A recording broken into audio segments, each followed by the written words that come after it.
Será possível dizer algo sobre por que é necessário que uma mãe seja capaz de se adaptar de forma tão visceral às necessidades iniciais de seu filho? É fácil dizer muitas coisas sobre as necessidades mais óbvias, embora mais complexas, das crianças mais velhas e das que estão passando pelo processo de não mais se relacionarem apenas com a mãe, mas vendo-se também às voltas com relacionamentos triangulares. É fácil perceber que as crianças precisam de um ambiente firme, onde possam resolver seus conflitos de amor e ódio e suas duas tendências principais, uma que as leva a se voltarem para o genitor do mesmo sexo e a outra que as direciona para o genitor do sexo oposto e que podem ser consideradas como as tendências hétero e homossexual na relação objetal. No entanto, vocês vão querer que eu tente fazer uma afirmação sobre as necessidades que o bebê tem nesse estágio muito inicial, onde quase sempre há uma figura materna em uma situação de não ter muitas outras coisas ocupando seus pensamentos durante uma fase em que a dependência do bebê é absoluta. Gostaria de dizer que nessas primeiras e importantíssimas semanas da vida do bebê, os estágios iniciais dos processos de amadurecimento têm sua primeira oportunidade de se tornarem experiências do bebê. Onde o ambiente facilitador, que deve ser humano e pessoal, possuir características suficientemente boas, as tendências hereditárias de crescimento do bebê podem alcançar suas primeiras conquistas. Podemos dar nomes a essas coisas. A principal delas pode ser abrangida pela palavra integração.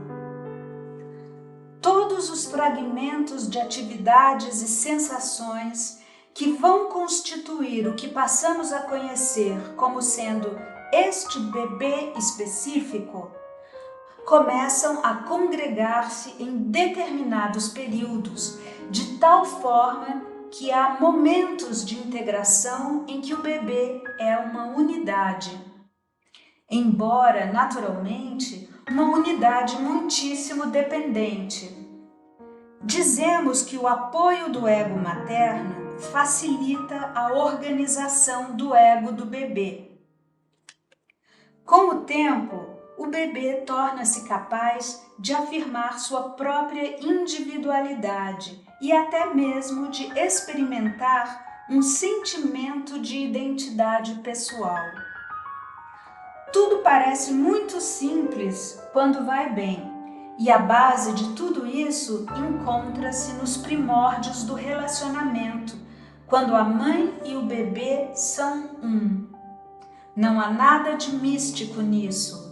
A mãe tem um tipo de identificação extremamente sofisticada com o bebê, na qual, ao mesmo tempo em que se sente muito identificada com ele, permanece naturalmente uma pessoa adulta.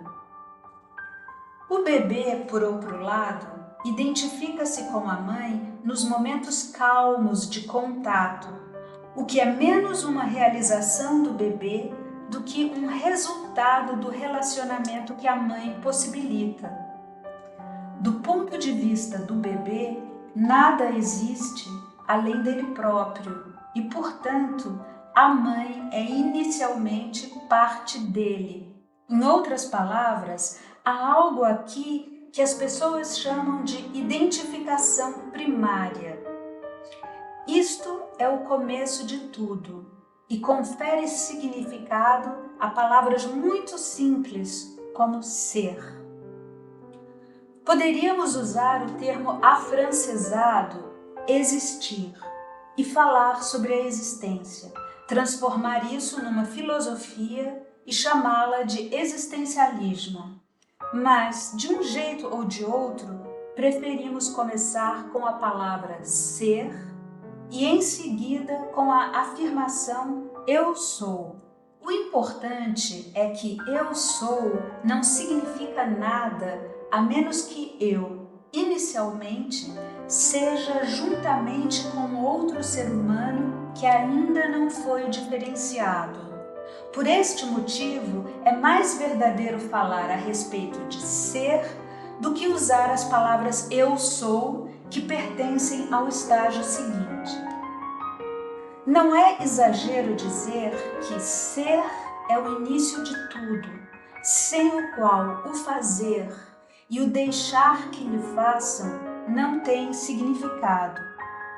É possível induzir um bebê a mamar e a desempenhar todos os processos corporais, mas ele não sentirá estas coisas como uma experiência, a menos que esta última se forme sobre uma proporção de simplesmente ser que seja suficiente para constituir o eu, que será finalmente uma pessoa.